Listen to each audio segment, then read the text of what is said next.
Well boys, welcome back to the channel. Today's video is completely unexpected. Was not planning on doing this whatsoever, but I am quite glad we are. This morning I've been hanging out at Josh's shop. Shmedia Tanner is over there tuning his hatch. So I've been just hanging out with the boys and having a good time. But Josh is in his party mood, which if you guys know, we like to party when he's in this mood. He wants to turn everything up. So he looked to me and said, "You want to turn up your car today?" I said, "Absolutely." So right now we are back at the shop. I'm doing one last final oil change on this motor break-in. Then we're going to head out to Josh's shop and do a power tune. Now, if you guys watched the previous Dyno Day video, we turned it up. It was our break-in map. We made 800 wheel, or just south of 800 wheel. And we are running into a boost leak issue. There was just a few issues we were running into. I got the boost leak fixed, and now it is time to turn this up. We are still on our Dash 6 fuel system, so we're not going to be able to turn it up to the 1000 plus like I've been wanting to, but we will get more power out of this car today, and we will actually be able to enjoy this car and do street hits because I have not been able to do that on this car yet, and I've been itching to do some street hits. But hopefully if everything goes smoothly, today's the day when we can finally do some street hits for you guys. And there we have it. We have successfully done an oil change on the STI. This was the last break-in interval oil change with some 2050. This car should be ready to party now.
Well, we have the STI finally on the dyno. It is now nighttime. It has been a full long day of tuning. It is now finally my turn. Last time we tuned this car, it was motor break-in. I think, don't quote me on this, we ended the tuning at like 680 or 690 Mustang.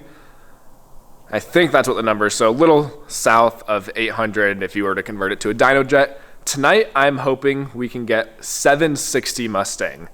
I'd be very happy with that. That would be well over 800 on a dyno jet, and we are very limited on my fuel system. I do have two Walbro 450s and my ID 2600s, but I am still on the Dash 6 fuel system, which is really going to restrain us.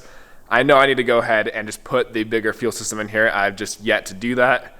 I'm sure after today, though, when we get this car tuned and running properly so we can do some street hits, I'm going to want to go ahead and throw in that fuel system so I can go ahead and make that 1000 plus that I have been trying to achieve. I'm just hoping we do not run into any issues tonight. Last time we did have a boost leak. I am pretty confident I fixed it. I know I fixed at least one of the boost leaks that was causing issues for us. So hopefully tonight everything goes smoothly, we run into no issues, and we make some really good power. It is now party time. Last time we were using 2 straps on the dyno. We got 4 straps to hold this car down. We're expecting the boon to tonight. We are going to be maxing out the system completely.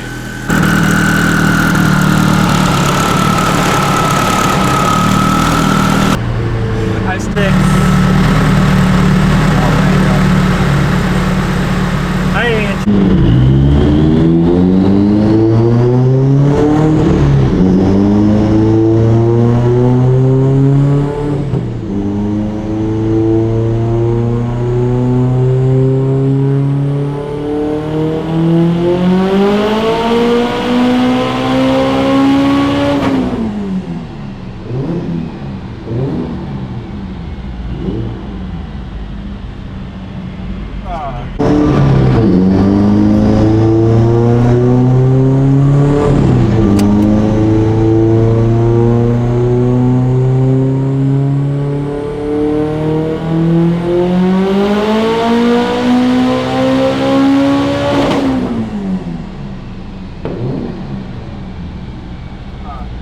What, are you trying to spin? Yeah, spin that.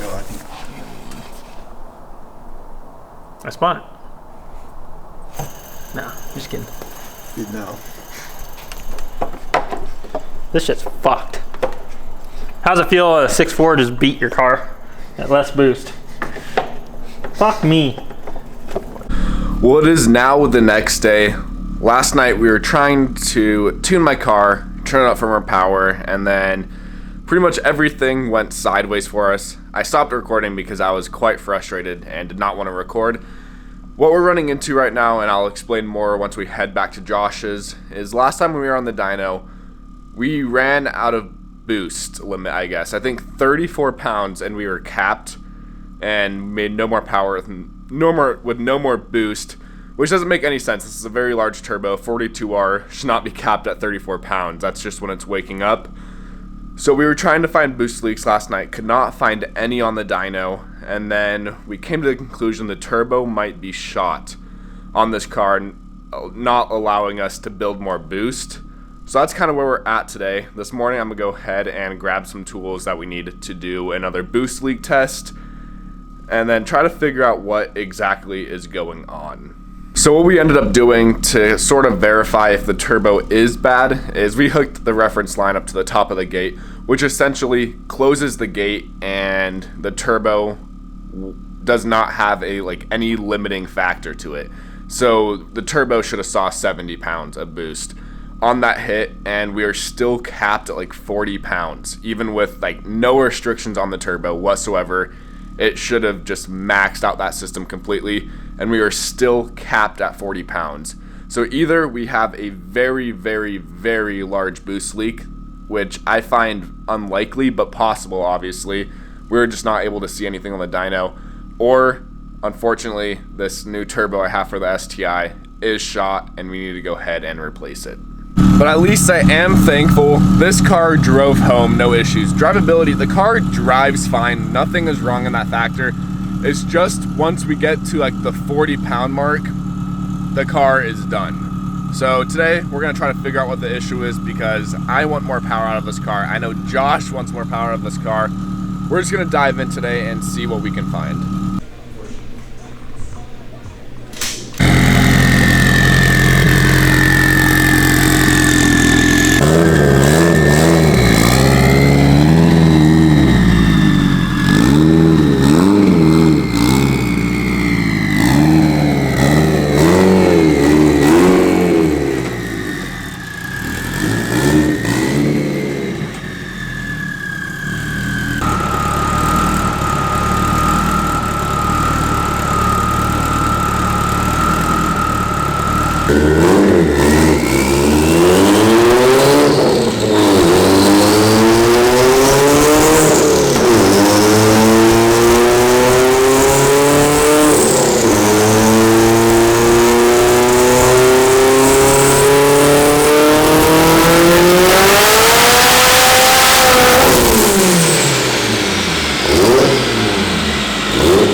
Well guys, I apologize. This video has been spread through like 3 days now. It is now the next day from when we went to Josh's again. But here's the update with what's going on with the car. So as you guys know, we went over to Josh's to throw this car in the dyno to try and make some more power while we were there. Nothing should have held us back, I guess you could say. So we went through the car and found minimal boost leaks. We did have some, and they were all coming from these brass fittings on the back of the manifold. Now these are just some Ace Hardware brass fittings. These are not the proper fittings to use on this manifold. A company makes some like O-ringed fittings that actually work properly and that don't leak, but we got all of those brass fittings to work, not leak. So we threw it back onto the dyno, hoping to make more power with no boost leaks anymore. We even hooked up the reference line to the turbo to the top of the gate, which effectively holds it closed. And in doing so, this turbo is no longer capped. The turbo should have done whatever the turbo can do, and it still only saw 40 pounds. Now I did buy this turbo secondhand. It was only used for a few dyno hits and then it was sold. It was a really, really good deal, and that is why I picked up this turbo. But as you guys can see, the wheel is anodized or coated red, and obviously that is not stock. So we are thinking when they took this turbo apart to anodize, coat the turbine wheel, they messed something up and messed up this turbo, and the turbo is not performing at all. So unfortunately, we were capped at 40 pounds. We did make 830 wheel, but obviously I did not build this car to make 830 wheel. So I was very let down with the turbo because I never buy used parts ever. I always buy brand new parts. But for some reason, this is the second used turbo I have bought for my STI, just because good deal, friends, whatever. And they've always turned out to be bad. So that is a huge letdown. I'm very annoyed. But on the brighter side, the setup is getting changed a little bit. I just, as of like 30 minutes ago from picking up this camera, placed an order on the brand new 8085 Next Gen Precision Turbo, which that turbo should party on this car. I just, as of like 30 minutes ago from picking up this camera, placed an order on the brand new Precision Turbo, which that turbo should party on this car. But I apologize for dragging you guys along for the past 3 days. It's been very frustrating. We have been trying to figure out this car for days now, throwing on the dyno, taking it off countless times to finally come to the conclusion that this turbo is shot. But with that being said, thank you guys so much for watching today's video. I do apologize, it was all over the place, but I hope you guys still enjoyed, and I'll see you guys in the next one. Also, official move-in date for the shop is the 25th.